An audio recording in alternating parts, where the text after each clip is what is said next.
समस्याओं से निपटो। इस कहानी में समस्याओं से निपटने के बारे में बताया गया है। जब समस्या छोटी होती है तभी हमें उसका हल ढूंढ लेना चाहिए, क्योंकि जब वो बड़ी हो जाती है तब उसका हल ढूंढना मुश्किल हो जाता है। एक 12 साल का लड़का हर रोज़ अपने पिता के साथ सैर पर जाता था।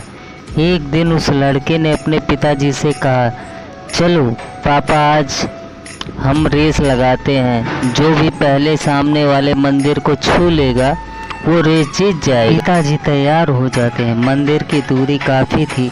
दोनों ने धीरे धीरे दौड़ना शुरू किया। कुछ देर दौड़ने के बाद पिताजी रुक जाते हैं। अपने पिताजी को ऐसे अचानक रुकते हुए देखकर वो लड़का उनसे पूछता है कि क्या हुआ पापा, आप ऐसे अचानक रुक क्यों गए? पिता ने कहा, कुछ नहीं बेटा, मेरे जूते में कुछ कंकड़ आ गए हैं, मैं उन्हें निकालने के लिए रुका हूँ। लड़के ने कहा, पापा, कंकड़ तो मेरे जूतों में भी है, लेकिन मैं उन्हें नहीं निकालूंगा, क्योंकि अगर मैं रुक गया तो मैं ये रेस हार जाऊंगा। इतना बोलते ही वह तेजी से दौड़ने लगा। पिताजी जब तक कंकड़ निकाल कर आगे बढ़े तब तक वह लड़का बहुत आगे बढ़ चुका था। अब उस लड़के के पाँव में दर्द हो रहा था और उसी वजह से उसकी गति भी अब कम होती जा रही थी। धीरे धीरे पिताजी उसके करीब आने लगे थे। अपने बेटे के पैरों में तकलीफ देखकर पिताजी ने कहा, बेटा, तुम पहले अपने जूते में से कंकड़ निकाल दो। बेटे ने कहा, पापा, मेरे पास इसके लिए अभी टाइम नहीं है। लड़का इतना बोलकर दौड़ता रहा। कुछ ही देर में पिताजी उससे आगे निकल गए। कंकड़ों के चुभने की वजह से लड़के को बहुत ज़्यादा तकलीफ हो रही थी और अब उससे चला भी नहीं जा रहा था। वो बोला, पापा, अब मैं और नहीं दौड़ सकता। पिताजी जल्दी से दौड़कर वापस अपने बेटे के पास आते हैं और उसके जूते को खोलकर देखते हैं। उन्होंने देखा कि अपने बेटे के पाँव से खून निकल रहा है।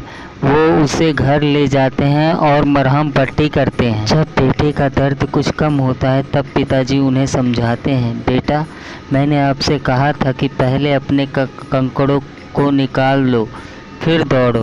बेटे ने कहा, पापा, मैंने सोचा कि अगर मैं रुकूंगा तो ये रेस मैं हार जाऊंगा। पिताजी ने बेटे से कहा कि बेटा, अगर हमारी ज़िंदगी में कोई समस्या आती है तो हमें उसे यह कहकर नहीं टालना चाहिए कि हमारे पास टाइम नहीं है।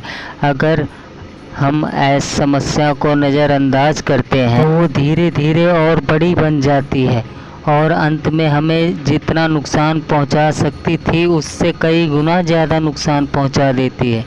तुम्हें कंकड़ निकालने में ज़्यादा से ज़्यादा 1 मिनट का समय लगता, पर अब तुम्हें 1 हफ्ते तक दर्द सहना होगा। हमारी लाइफ में ऐसे कई सारे कंकड़ों से भरी होती है।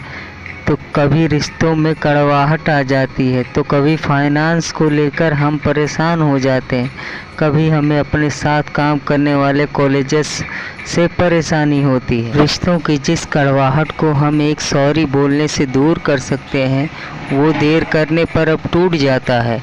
एक छोटी सी बातचीत करने पे हम अपने कॉलेजेस के साथ जो भी कन्फ्यूज़न है वो ख़त्म कर सकते हैं। वो बात हम वर्क पैलेस पॉलिटिक्स में बदल जाती है। अगर हम समस्या का समाधान नहीं करते हैं तो वो बहुत बड़ी समस्या बन जाती है।